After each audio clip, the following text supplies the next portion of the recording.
The Seaport District's widely acclaimed as a hub for jobs and innovation, but as a creative center that celebrates and engages a diverse population, the district has a way to go. One idea for bridging the gap is a new center for arts and community based on cultures of the African diaspora.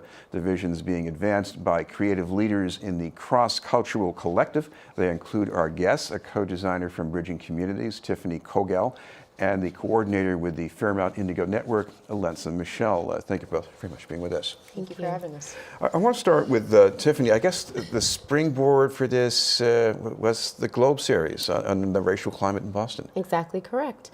So one of our members, her name is Ash Gordon. She's a violist. And she happened to come across the article, the Globe series on race, the spotlight for, in particular, the Seaport. And we all belong to a Facebook forum called Black and Brown Creatives, and Ash made a post. She posted this article and asked, should we be doing something about this? And quite a few of us answered that post as a call to action, and we all decided that yes, this is something that we need to do something about. And so we organized and we created Cross-Cultural Collective.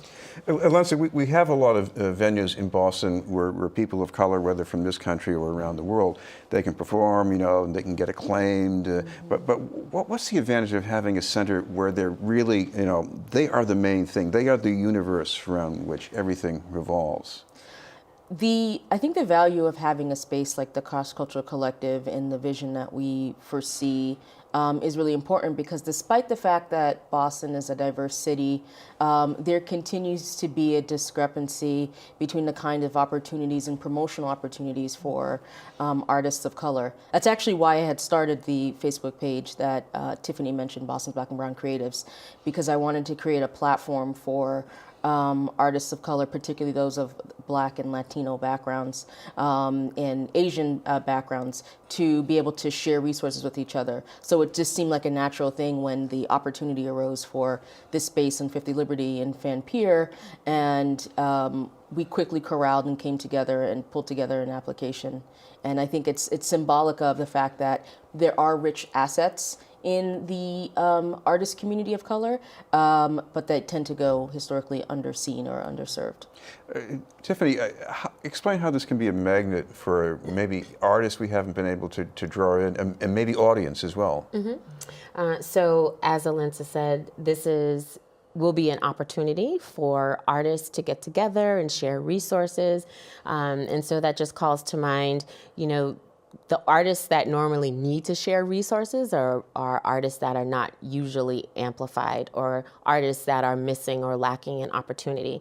So Cross-Cultural Collective, our space, who we are, will not only provide those resources, but celebrate those artists and the kinds of art that they make and that they practice. And so that space will actually be dedicated to those kinds of artists, different artists that reflect who Boston really is. Allentza, you work with increasing opportunities in the neighborhood along the Fairmount Indigo corridor. How do you see this center as sort of a capstone for that, reaching out to people in the neighborhoods, giving them something that they haven't been able to get? I think it's definitely tantamount to the work we're trying to do in the Fairmount corridor.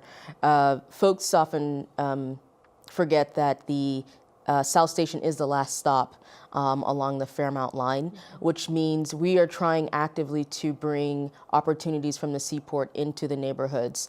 There continues to be a gap, between the tech sector and residents in the corridor, the growing arts and design opportunities that we're seeing building out in the downtown and waterfront areas. So this is all the more reason to be able to draw in the communities from Mattapan, Hyde Park, Roxbury, Dorchester to the Seaport. Tiffany, this is also near the convention center, so we're thinking of people who visit the city and people who will be visiting in the future. How does this factor in? Well, the Seaport is it's a hub of economic development, economic opportunities. It's also this new vibrant space We're also on the water. Seaport is quickly, if not already, has become one of Boston's hot spots. It's one of the places to go.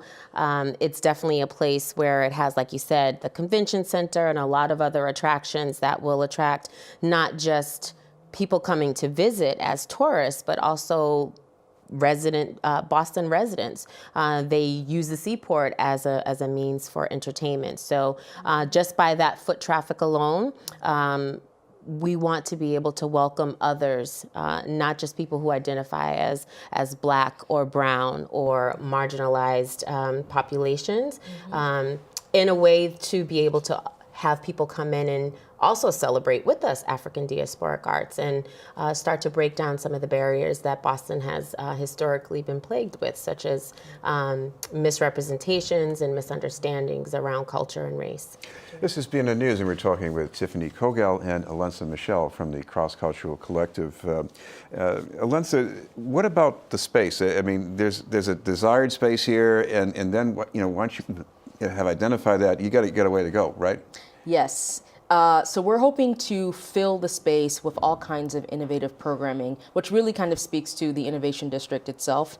We're talking about having a black box theater, a cafe that really explores all types of ethnic cuisine, a digital fab lab for 3D printing and laser cutting and all kinds of maker opportunities, an artist studio, which will be both open to the public as well as open for artists who want to be able to offer programming and teach classes.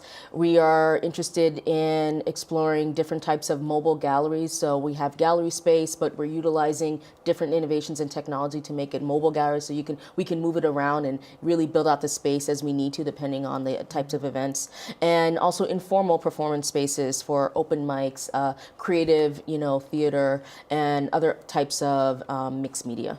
Tiffany, you're going to need some more brainstorming, and that's why you're holding an event pretty soon at the District Hall. So tell our viewers about that. So District Hall, Seaport, South Boston, we were, again, called to action by Ash's post.